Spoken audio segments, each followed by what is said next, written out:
விவசாயம் சொல்லி போட்டு வேலைப்படுற தொழில் இல்லப்பா, இது வேற மாதிரியான தொழில்ப்பா. விவசாயம் நினைச்சு நீ வேற தொழில் சொல்றியே, அப்ப படிச்ச படிப்பெல்லாம் அதான் சொன்னலப்பா. அப்பா நம்ம பட்டறையில சாயப்பட்டறை வைக்கலாம் இருக்கப்பா நம்ம தோட்டத்துல. என்ன நம்ம தோட்டத்துல சாயப்பட்ட வைக்கிறியா? நம்ம தோட்டத்து கிணத்து தண்ணி அருமையா இருக்குன்னு இந்த ஊர் மக்கள் எடுத்து குடிச்சிட்டு இருக்காங்களே, எப்படி உனக்கு மனசு வருது? அந்த சத்திவேலைய முதலாளி ஆக்கி பார்க்கணும் ஆசைப்படுறான், அதனால என்ன பாட்டு விழாக்கு சொல்லிட்டான்ப்பா. ஐயோ, சத்திவேலர் சொல்லி ஆரம்பிக்க போறியா? அப்பா, அவங்க குடும்பமே நல்லா இருக்கிற குடும்பத்தை கெடுக்கிறது தான். போயும் அவங்க குடும்பம் சேர்ந்து ஆரம்பிக்கிறானேப்பா. என்ன நீங்க மருந்து கூட கசப்பாதான இருக்கு, அதுக்காக அதை ஒதுக்கிட முடியுமா? பழகி பாருங்க, ரொம்ப நல்லவனா பழகி பாருங்க. தங்கராசு, சாயத்தண்ணினால எவ்வளவு ஆறு குளமெல்லாம் நிறம் மாறி போய் அதை குடிச்ச ஆடு மாடுங்க நோய்வாய்ப்பட்டிருக்கு, செத்திருக்கு. ஏன் மனுஷங்களுக்கு கூட எவ்வளவு வியாதி வந்திருக்கு. அதெல்லாம் வேண்டாப்பா. நம்ம மண்ணும் மரங்களும் மனுஷங்களும் நல்லா இருக்க வேண்டாமா?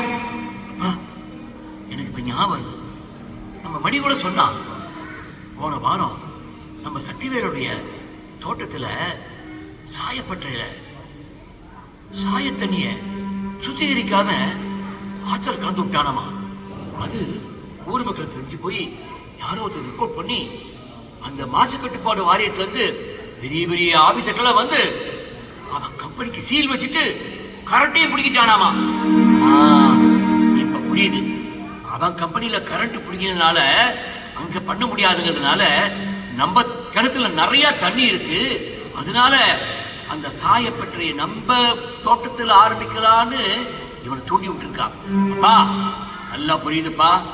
அவன் எலெக்ஷன் என்னும் போது அவன் ஜெயிக்க கூடாதுன்னு நான் பிரச்சாரம் பண்ணேன். அவன் கொடியவன், அவன் நம்பிக்கையான ஆள் இல்லைன்னு. ஆனால நம்ம கணத்து தண்ணியை குடிச்சவங்க எல்லாம் நான் சொல்ல நன்றிக்கிறதுக்காக அவனை தோக்கடிச்சாங்க. அதை பழி வாங்கறதுக்காக அவன் இவனை கருவியா பயன்படுத்திட்டு இருக்கான். நீ போற பாதை சரியுது தங்கராஜு, வேண்டாம். அப்பா இதையெல்லாம் பார்த்தா நாட்டில் வாழ முடியாதுப்பா. ஒன்னு அடிச்சாலா ஒண்ணு யாருங்க நம்ம அப்படி பார்த்தீங்கன்னு வச்சுக்கோங்க, நம்ம திறநிலை கட்டினா சுத்திட்டு இருக்கணும். இங்க பாருங்க, ஒன்னு அடிச்சாலா ஒண்ணு, அதான் இந்த உலக நீதி. அப்பா அதெல்லாம் விடுங்க, எனக்கு தேவை உங்களுடைய பதில். தம்பி, நான் தொழிலை குத்த சொல்லல, ஆனா அதை முறைப்படி அரசாங்கம் சொல்ற மாதிரி யாரும் செய்யறது இல்லையே.